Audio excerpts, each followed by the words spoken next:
మన మర్రి gold and diamonds లో no GST is back. కేవలం 1% to 11% వరకు మాత్రమే గల VA ఆపై నో జిఎస్టీ. ఈ ఆఫర్ జూన్ 6 నుండి 14 వరకు మాత్రమే. కాకినాడ జిల్లా తుని మండలం CH అగ్రహారంలో అదృశ్యమైన 2 ఏళ్ల చిన్నారి జ్ఞానేశ్వరి కేసు మిస్టరీగా మారింది.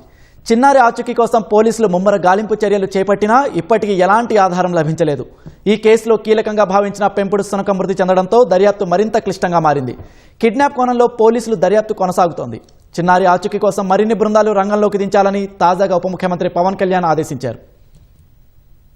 కాకినాడ జిల్లా తుని మండలం దొండవాక పంచాయతీ CH అగ్రహారంలో ఈ నెల 6న అదృశ్యమైన 2 ఏళ్ల చిన్నారి సుంకర జ్ఞానేశ్వరి జాడ ఇప్పటికీ లభించలేదు. ఆచూకీ కోసం పోలీసులు 8 రోజులుగా గాలింపు చర్యలు కొనసాగిస్తున్నారు. ఎవరైనా అపహరించి ప్రధాన మార్గంలో కాకుండా కొండ ప్రాంతం నుంచి తీసుకువెళ్లి ఉండవచ్చనే కోణంలోనూ పోలీసులు దర్యాప్తు చేస్తున్నారు. బాలిక తండ్రి గణేష్ కు ఎవరితోనైనా వివాదాలు ఉన్నాయా అని పరిశీలిస్తున్నారు. ఈ కేసులో కీలకంగా భావించిన పెంపుడు కుక్క శనివారం మధ్యాహ్నం ప్రాణాలు విడిచింది. ఈ నెల 6న జ్ఞానేశ్వరి అదృశ్యమైనప్పుడు ఆమె వెంట ఈ శునకం కూడా ఉంది. 4 రోజుల తర్వాత కుక్క మాత్రమే ఇంటికి వచ్చి మళ్లీ వెళ్లిపోవడంతో బుధవారం రాత్రి దాన్ని పట్టుకుని తీసుకువచ్చారు. చిన్నారి ఆచూకీ గుర్తించడంలో సాయపడుతుందని భావించి దాని మెడకు GPS ట్రాకర్ అమర్చి వదిలారు. ప్రతి కదలికలు పరిశీలించారు. 24 గంటల్లో సుమారు 90 నిమిషాలు 10.5 కిలోమీటర్లు తోట గ్రామ పరిధిలో తిరిగి మళ్లీ నివాస ప్రాంతానికి చేరుకుంది.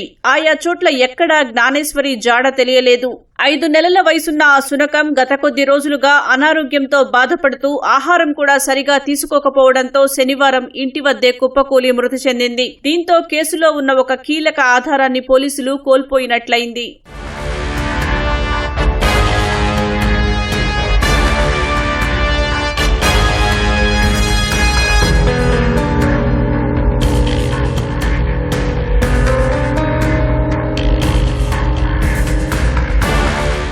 కేసు పురోగతిపై ఉన్నతాధికారులు ప్రత్యేక దృష్టి సారించారు. IG అశోక్ కుమార్, జిల్లా SP బిందు మాధవ్ ఆధ్వర్యంలో దర్యాప్తు బృందాలతో టెలికాన్ఫరెన్స్ నిర్వహించి పలు సూచనలు చేశారు. సీసీ ఫుటేజీలతో పాటు గ్రామం చుట్టుపక్కల 7 టవర్ల పరిధిలో ఫోన్ కాల్స్ ను పోలీసులు విశ్లేషించారు. వాటిలో 100 అనుమానాస్పదంగా ఉండటంతో వాటి ఆధారంగా నర్సీపట్నం ఏజెన్సీ ప్రాంతాలకు కూడా దర్యాప్తు బృందాలు వెళ్లినట్లు తెలిసింది.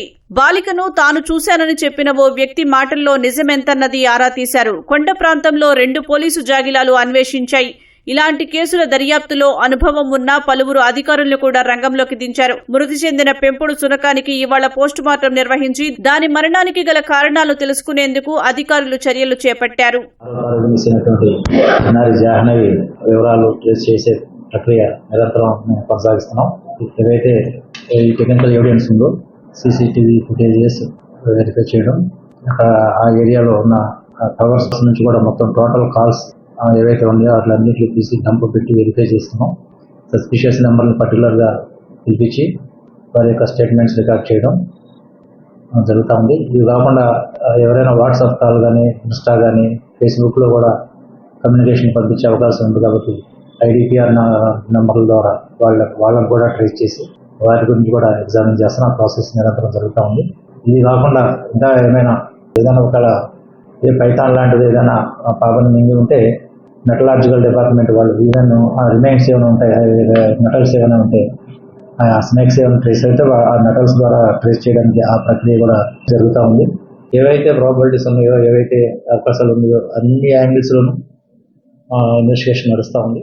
చిన్నారి జ్ఞానేశ్వరి ఆచూకీ త్వరితగతిన కనుగొనేందుకు మరిన్ని బృందాలను రంగంలోకి దించాలని ఉప ముఖ్యమంత్రి పవన్ కళ్యాణ్ ఆదేశించారు. కాకినాడ జిల్లా SP బిందు మాధవ్ తో ఆయన ఫోన్లో మాట్లాడారు. ప్రస్తుతం గాలింపు చర్యల్లో పాల్గొంటున్న పోలీస్, SDRF తో పాటు NDRF బృందాలు సేవలు వినియోగించుకోవాలని సూచించారు. దట్టమైన అడవుల్లోకి వెళ్లగలిగే నిపుణుల సహాయం తీసుకుని పరిసర ప్రాంతాల్లో జల్లెడ పట్టాలన్నారు.